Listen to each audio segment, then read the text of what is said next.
Hablamos hoy de la Semana de la Memoria y de reflexionar sobre la historia de nuestro país, también de la de nuestra ciudad, sobre la actualidad también. Y por eso me parece que era una referencia infaltable en este programa y especialmente esta semana la de Héctor Nino Benvenuti, que siempre nos habla de historia, desde sus estudios también formales en historia, él es profesor de historia, pero también desde una perspectiva personal de cómo la vivió él, que no tiene por qué ser la única vivencia posible, pero no deja de ser rica y que nos lleva y nos conmueve a reflexionar. Así que lo saludo, Nino, buen día, ¿cómo estás? Juani te saluda desde el Ágora en Radio Nacional. Hola Juani, ¿cómo estás? Buenas tardes. Bueno, muy contento de tenerte nuevamente en el programa, la primera entrevista que hacemos en 2021 y ojalá sea la primera de muchas también. Por supuesto, sí, claro. La verdad que montones de temas por los que podemos hablar en la Semana de la Memoria, Nino. Recuerdo que en una de las últimas charlas radiales que tuvimos, estuvimos hablando de tu declaración como testigo de concepto en el juicio AAA, hablamos de la AAA bahiense, de Ponce, de la Fiambrera, del terrorismo paraestatal, que luego dio paso al terrorismo plenamente asumido desde el Estado, y no querría por ahí abundar en estos temas que ya hemos hablado, sino preguntarte cómo te enteraste, ¿no?, de esta noticia y cómo la viviste cuando fue que las autoridades del PJ local, Mario Simón, Hugo Álvarez, declararon en ese mismo juicio como testigos, pero a favor de imputados de asesinatos y de ser parte de la AAA. Sí, lamentablemente los conozco de vista, tanto a Simón como a Álvarez. Sí. Cada uno tiene su visión, sí, sin duda alguna, pero me parece que están faltando a la verdad en sus declaraciones a favor de esas personas. Ajá. Lo triste y lamentable es que son dirigentes del Partido Justicialista local, que todos sabemos que en Bahía Blanca responden a determinados intereses, sí, y que son hombres grandes, de la edad mía o mayores que yo, y que no pueden hacerse los distraídos ante esa situación. Lo han repudiado inclusive dirigentes del peronismo local, compañeros como Walter Larrea, sí, como la compañera Giuliani, sí, la doctora. Así que, bueno, son distintas miradas, claro, sí, pero me parece que más allá de que yo declaré como testigo de concepto, no hemos visto, yo no vi a esas determinadas personas, que además no eran solamente 4, sino muchos más. Sí. La Fiambrera, los grupos paramilitares y parapoliciales, no solo en Bahía Blanca, sino en toda la Argentina, fueron conducidas, dirigidas estratégica militarmente por los servicios de inteligencia de las fuerzas armadas, fundamentalmente de la Marina. Claro. Allá por el año 75, cuando yo era estudiante, en las épocas inclusive previas al Rodrigazo, al famoso Rodrigazo, por Celestino Rodrigo, el ministro de Economía en ese momento, la Universidad Nacional del Sur estaba infestada de agentes de inteligencia de las distintas fuerzas. Eso fue un preparativo, lo supimos después, nos dimos cuenta después, claro, fue un preparativo para lo que después vino. En el así momento, como en el momento no había conciencia de que había en algunos grupos, en algunas personas sí.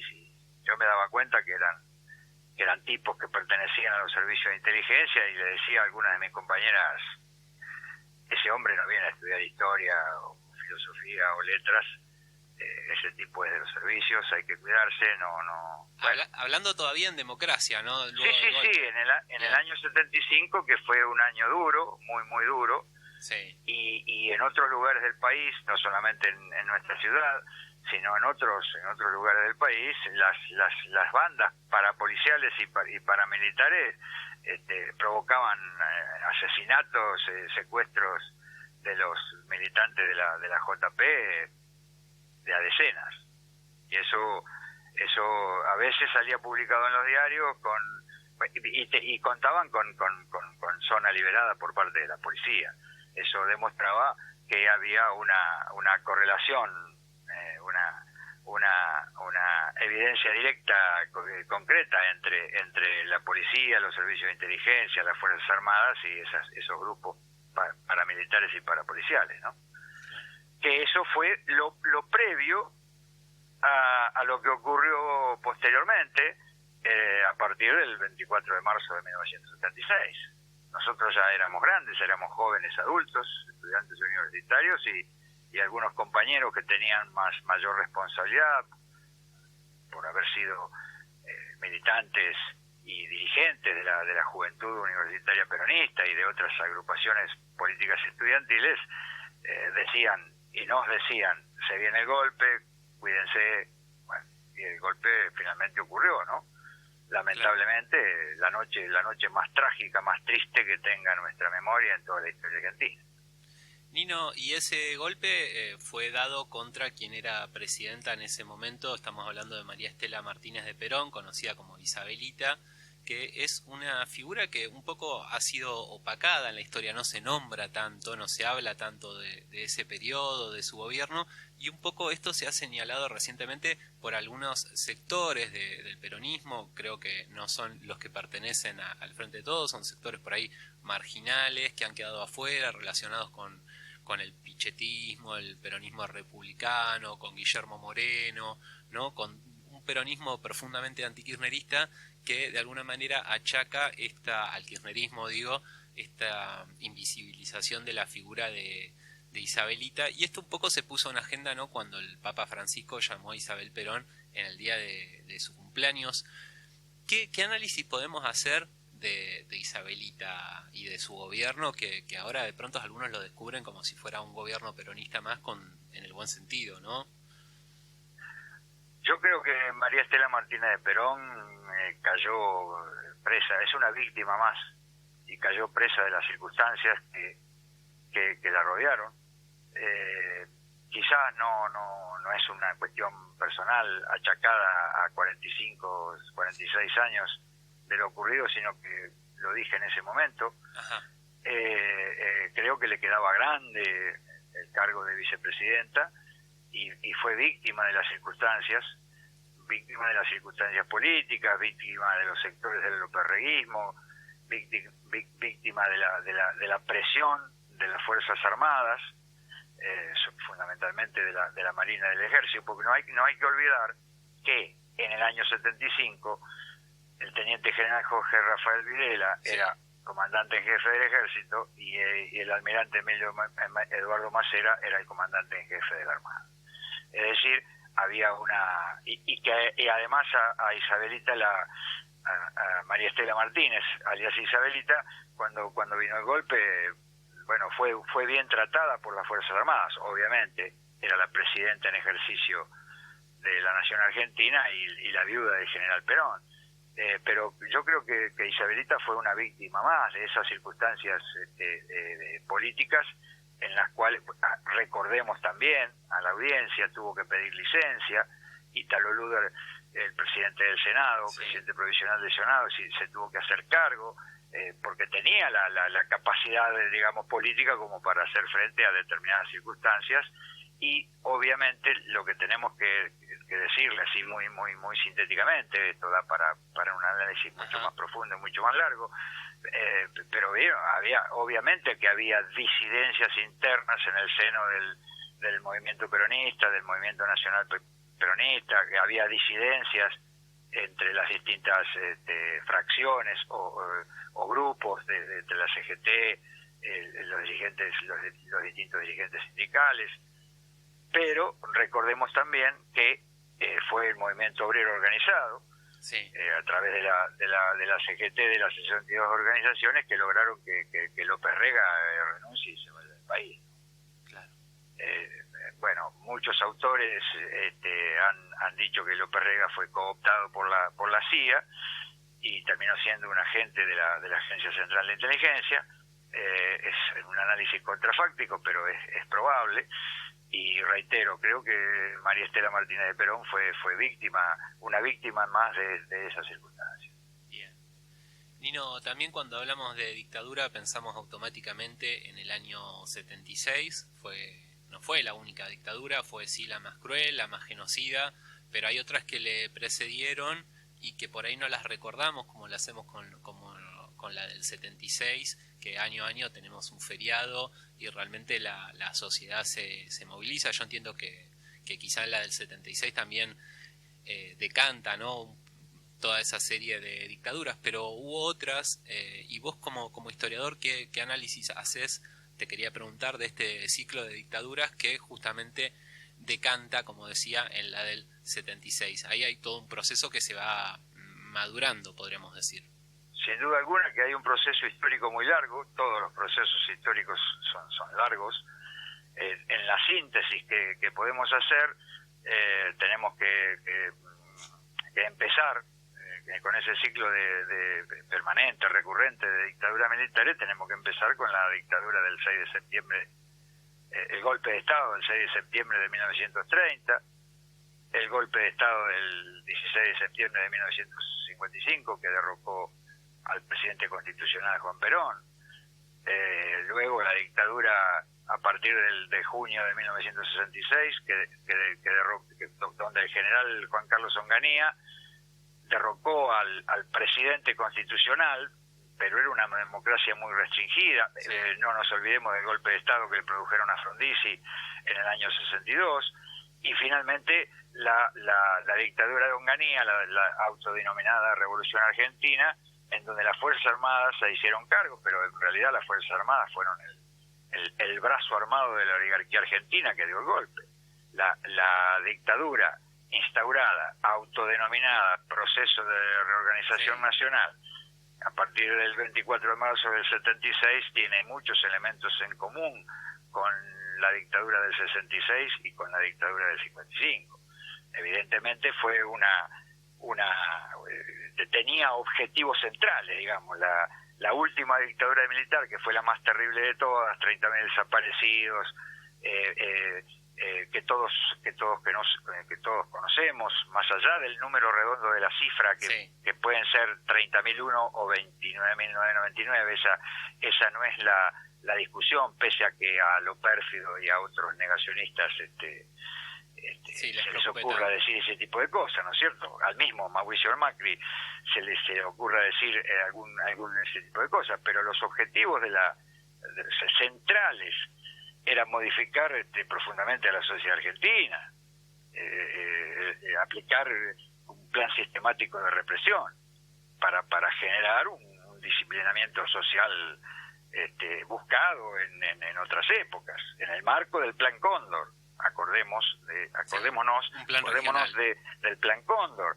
Acordémonos que 3 años antes Nixon y Kissinger ordenaron al general Pinochet derrocar a Salvador Allende. Y otros objetivos de la dictadura fueron, obviamente, establecer un nuevo modelo económico neoliberal, para acabar con las bases que de alguna manera, decían ellos, habían hecho posible el populismo peronista, entre comillas, ¿no? Claro. Es decir, establecieron planes para establecer quiebres productivos, distributivos, salariales, de deuda, y relaciones de poder, obviamente, a muy largo plazo, ¿no? No nos olvidemos que el plan, el autor ideológico del Rodrigazo fue Ricardo Sí, que después fue funcionario de Martínez de Hoz, en el gabinete económico de Martínez de Hoz, y después terminó siendo gerente de Sebel, nada más y nada menos que una de las empresas del Grupo Macri. Ricardo Mansueto Sin es un personaje, insisto, el autor intelectual del Rodrigazo, y que además después colaboró en los gobiernos de la Rúa con Cavallo y Pedro Pou, otro de los gestores, digamos, de lo que dio en llamarse el Rodrigazo. Es decir, el régimen de valorización financiera, el neoliberalismo más que después se repitió justamente por eso en los 90, te ¿no? quería preguntar, ¿no? Termina la dictadura, termina el terrorismo de Estado como forma de gobierno, que no era, vos mismo lo decías, no se realizaba un terrorismo de Estado por el terrorismo de Estado en sí, sino con el objetivo genocida de eliminar un grupo nacional, un grupo político concretamente, y con eso rediseñar la sociedad argentina, y eso permitió también comprar de alguna manera la estructura del peronismo, del PJ en los 90, y que el gobierno de Menem tuviera la continuidad de ese modelo económico de valorización financiera. Obviamente que hay una continuidad desde el punto de vista ideológico, más allá de que Carlos Saúl Menem pertenecía y había pertenecido al movimiento peronista y tenía posiciones nacionalistas, tenía posiciones federalistas, hablaba de Facundo Quiroga, de la lucha federal, de recuperar las Malvinas, etcétera, etcétera, etcétera.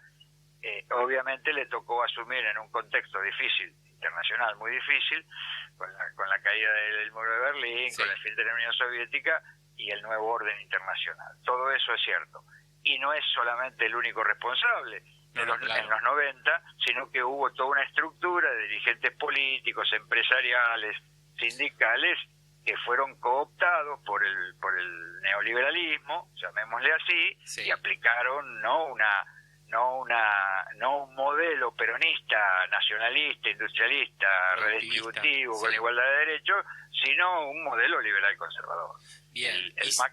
El macrismo es neomenemismo tardío. Quería avanzar una década más y pensar en el macrismo, el mismo modelo económico, pero también vuelven algunas de esas prácticas, como esto que hablamos, ¿no? Del espionaje, el espionaje ilegal.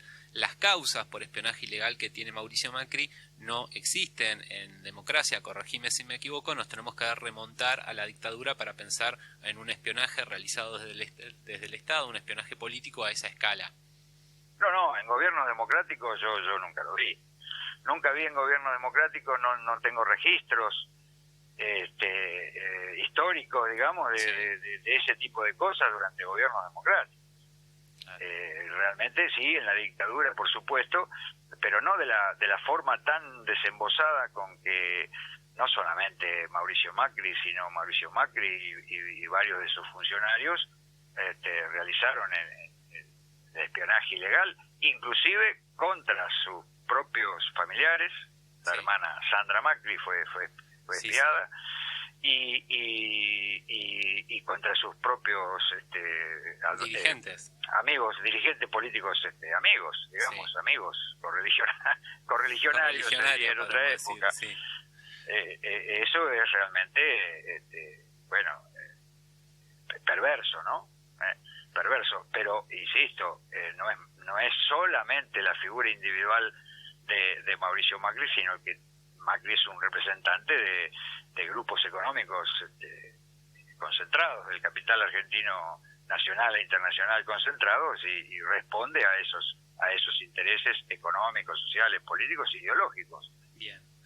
Nino, esto es así. Nino, nos estamos quedando sin tiempo y quería, quizá no como forma de pregunta, pero pedirte alguna reflexión para este 24. Te pido un minutito, que ya estamos sobre el informativo, a modo de cierre de todo lo que charlamos y como pensamiento en este contexto del mes de la Semana de la Memoria. Fundamentalmente tengo que expresar, lógico, mucho dolor por los compañeros, amigos, conocidos, muertos y desaparecidos, y todo lo que ello conllevó posteriormente, todo el dolor que eso conllevó posteriormente. Pero bueno, adhiero a las palabras del presidente de la Nación cuando dijo el día de ayer en un acto en la ESMA, no nos han vencido. Bien, sí, la historia sigue, acá estamos reflexionando, pensando en lo que pasó y profundamente diciendo nunca más. Por supuesto, nunca más. Bueno. Y reiterando esa frase, estamos aquí, estamos luchando contra enemigos en democracia, contra enemigos que son muy poderosos, que mienten, que difaman, ahora con el lawfare, con las fake news, etcétera, pero bueno, no nos han vencido, aquí estamos. Bien, gracias Nino, como siempre, hermoso hablar con vos.